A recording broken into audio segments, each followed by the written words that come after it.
नमस्कार मेरे प्यारे साथियों, आप सभी का संस्कृति रोजगार के यूट्यूब प्लेटफॉर्म पर स्वागत है। आज हम बात करने वाले हैं एक बहुत अहम फैसले की। फैसला जुड़ा हुआ है उत्तर प्रदेश के 10 जातियों के साथ। चलिए अब इसके बारे में बढ़िया से जान लेते हैं।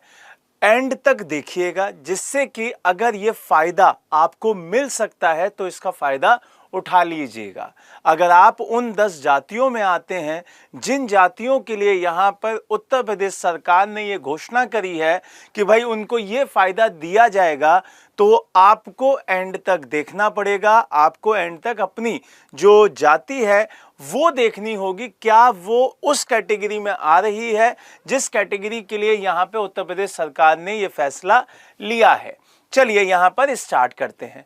आप सभी को पता है कि मुख्यमंत्री आवास योजना हर स्टेट में चलती है। जैसे प्रधानमंत्री आवास योजना चलती है, वैसे ही राज्यों के अंतर्गत मुख्यमंत्री आवास योजना भी चलती है। उत्तर प्रदेश में भी सेम उसी तरीके से, उसी पैटर्न पर यह योजना रन की जाती है। अब इस योजना के तहत मुख्यमंत्री आवास योजना जिसका नाम है, उसके तहत घर दिए जाते हैं और उन्हीं घरों में अब 10 जातियों को अहम प्रायोरिटी पर रखा गया है। उन्हें वैल्यू दी जा रही है कि भाई आप पीछे रह गए हैं, आपको इसका फायदा नहीं मिल पा रहा है, तो अब आपको आगे रखा जाएगा, आगे के पायदान पर अब आप रहेंगे। अब ये जो मुख्यमंत्री आवास योजना है वो ग्रामीण और शहरी दो अलग अलग पार्ट्स में चलती है। तो ये जो घोषणा की गई है वो ग्रामीण डिपार्टमेंट में की गई है। क्लियर हुई ये बात। यहां से अब पूरी की पूरी न्यूज के बारे में बात कर लेते हैं कि ये न्यूज क्या है, ये चीजें क्या पूरी की पूरी वेरीफाई करती हैं या चीजें सिर्फ और सिर्फ ऊपरी बातें हैं। तो यहां पर क्लियर कर दूं कि भाई उत्तर प्रदेश सरकार के उप मुख्यमंत्री जो हैं, उन्होंने मुख्यमंत्री आवास योजना ग्रामीण, ध्यान दीजिएगा, ग्रामीण को दायरे बढ़ाते हुए 10 नई जातियों को शामिल करने का निर्णय लिया है। आप सभी को पता है कि उत्तर प्रदेश के जो उप मुख्यमंत्री हैं श्री केशव प्रसाद मौर्य जी, उनके हिसाब से जो उन्होंने ग्रामीण भ्रमण किया था उसके दौरान कई सारे समुदायों को देखा कि भाई उनकी जो आर्थिक स्थिति है वो बहुत ज़्यादा लो है। इसी वजह से आवास की जो मांग हो रही थी उनको देखते हुए उन्होंने ये डिसीजन लिया है, उन्होंने ये कदम उठाया है। अगर हम बात करते हैं मुख्य बिंदुओं की कि भाई इसमें कौन कौन सी जातियां शामिल होंगी, अब यहां पे फोकस कीजिएगा क्योंकि उत्तर प्रदेश के एग्जाम में यहां से सवाल बहुत जरूरी है कि बन जाए।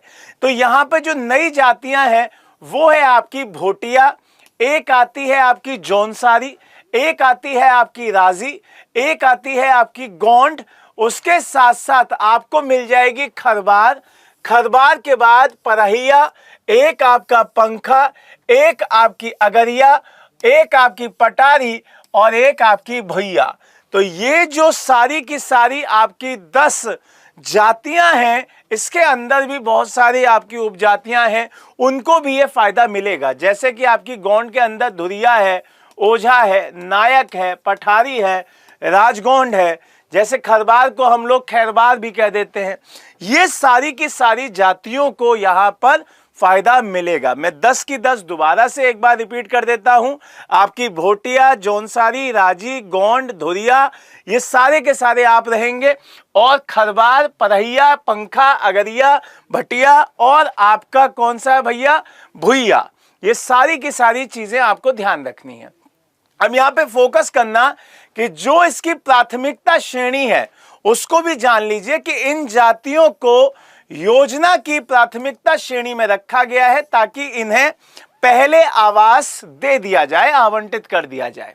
अगर मैं क्षेत्र की बात करता हूं कि भाई कौन से क्षेत्र में इसका फायदा ज्यादा मिलेगा, तो पूर्वांचल और तराई क्षेत्रों के जिलों में इसका ज्यादा फायदा मिलेगा। उसमें कौन कौन से जिले आते हैं, एक आता है आपका महाराजगंज, एक आता है सिद्धार्थनगर, एक बस्ती, एक गोरखपुर, देवरिया, मऊ, आजमगढ़, जौनपुर, बलिया, गाजीपुर, वाराणसी, उसके साथ साथ मिर्जापुर, सोनभद्र, चंदौली, कुशीनगर, भदोही, संत कबीर नगर, इनके लिए, मतलब जो पूर्वांचल का एरिया है और जो तराई वाला एरिया है, अगर मैं आपको मैप पे दिखाऊं तो आप बहुत इजीली देख पाएंगे।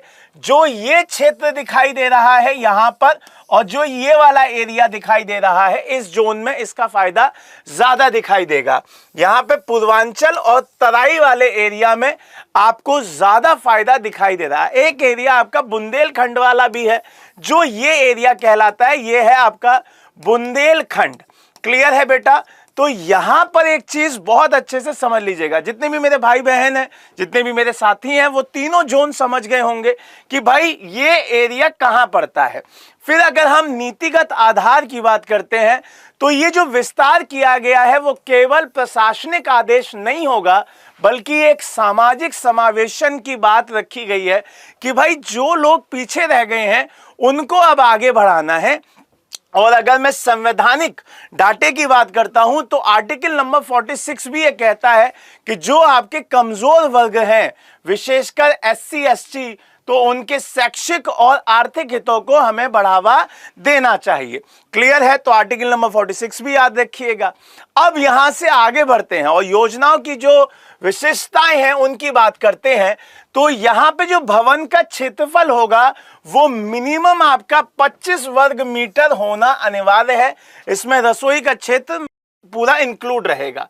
अगर हम स्वामित्व की बात करते हैं तो यहां फीमेल के नाम पे भी हो सकता है और जॉइंट भी हो सकता है, पत्नी के नाम पर भी और पति पत्नी दोनों के नाम पर भी। तो ये चीज आपको ध्यान रखनी है। दूसरा बेटा, यहां पे आपको एक और चीज ध्यान रखिएगा। देखो यहां पे बहुत सारे बच्चे हमारे स्टूडेंट्स हैं, इसलिए फ्लो में बेटा निकल गया है, ठीक है। तो यहां पे आप लोग इस चीज को ध्यान रखिएगा कि ये जो आपका पूरा का पूरा आवास प्लस 2024 ऐप यहां पर लॉन्च हुई थी, उसके माध्यम से आइए सारी की सारी जानकारी ले सकते हैं। अब बात कर लेते हैं मुख्यमंत्री आवास योजना की, और वो भी ग्रामीण क्षेत्र वाली। इसकी स्टार्टिंग हुई थी 2018 में और इसका उद्देश्य ये रखा गया था कि भाई उन लोगों को आप घर दीजिए जो कि आपके बहुत ही लो क्लास फैमिली में आ जाते हैं, उन लोगों को आप इसमें घर दीजिए। अब प्रधानमंत्री आवास योजना जो ग्रामीण पात्रता की सूची थी उसको यहां पे शामिल नहीं हुए थे। दूसरा, ग्राम्य विकास विभाग उत्तर प्रदेश के द्वारा यह संचालित किया जाता है। इसमें वित्त सहायता अगर आप देखें तो मैदानी क्षेत्रों में आपको 1.20 लाख और नक्सल प्रभावित जो पहाड़ी क्षेत्र हैं वहां पे 1.3 लाख का पैसा दिया जाता है। अगर अन्य लाभ की बात करें तो मनरेगा के तहत 90 से 95 दिन की जो मजदूरी और स्वच्छ भारत मिशन के तहत शौचालय निर्माण हेतु भी 12,000 रुपया अलग से दिया जाता है। यह चीज आपको ध्यान रखनी है। अब एक तरफ प्रधानमंत्री आवास योजना ग्रामीण चलता है, एक तरफ आपका मुख्यमंत्री आवास चलता है, वो भी ग्रामीण। तो यहां पे सीधा सीधा जो अंतर आपको दिखाई दे रहा होगा, यहां केंद्र और राज्य का जो रेशियो है वो 60 और 40 का है।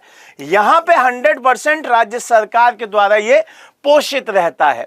दूसरा, योजना के तहत जो लाभार्थी हैं उनकी अगर मैं बात करूं तो यहां पर इस योजना के तहत सबसे कमजोर वर्गों पर फोकस किया जाए तो पहला है प्राकृतिक आपदा जो कभी आई हो और उसके शिकार परिवार हुए हो उनको।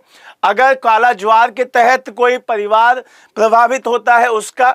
अगर हम बनटंगिया, मुसहर, कोल जनजाति के परिवार हैं उसका। कुष्ठ रोग से जो प्रभावित व्यक्ति हैं उनको। यहां पर एक होता है जैपनीज इंसेफेलाइटिस जिसे हम जेई कहते हैं। एक आपको दिखाई दे रहा होगा AES जिसे हम एक्यूट एंसेफ्लाइटिस सिंड्रोम कहते हैं, उनसे अगर प्रभावित होता है तो। फिर यहां पे अब जो नया जुड़ाव दिखाई दिया है वो दिखाई दे रहा है 10 नई जो अनुसूचित जनजातियां हैं उनको जरूर याद रखिएगा। दूसरी चीज ये बहुत इंपॉर्टेंट हो जाता है कि अगर कोई सरकार वहां की ट्राइबल जो एरिया के लोग हैं उनके लिए चीजें कर रही है तो इससे वहां के लोग और ज्यादा मजबूत होते हैं। तो यहाँ पे अगर चुनौतियों की बात की जाए तो यहाँ पे जाति प्रमाण पत्र की जटिलता, कई सारे जो जनजाति परिवार हैं उनके पास कोई ऑफिशियल आपका कोई सर्टिफिकेट नहीं होता है, इस वजह से काफी परेशानी हो सकती है। और इसी वजह से वहां पे जागरूकता का अभाव देखा जा सकता है। तो ये सारी चीजें आपको सरकार के द्वारा और करनी पड़ेंगी, कैंपेनिंग करनी पड़ेगी। तो ये एक इंपॉर्टेंट डिसीजन है जो उत्तर प्रदेश सरकार ने लिया है। अब आपको कमेंट बॉक्स में यहां पे आंसर देना है कि निम्नलिखित में से कौन सी जाति मुख्यमंत्री आवास योजना ग्रामीण की प्राथमिकता श्रेणी के पहले से ही शामिल थी, हालिया में नहीं, पहले से ही शामिल थी। तो आपके पास 4 ऑप्शन है, आपको बताना है कि वो कौन सा ऑप्शन है जो इसका सही आंसर है। नए टॉपिक के साथ दोबारा मिलेंगे, तब तक के लिए मुस्कुराते रहिए, मस्त रहिए, सीखते रहिए। जय हिंद, जय भारत।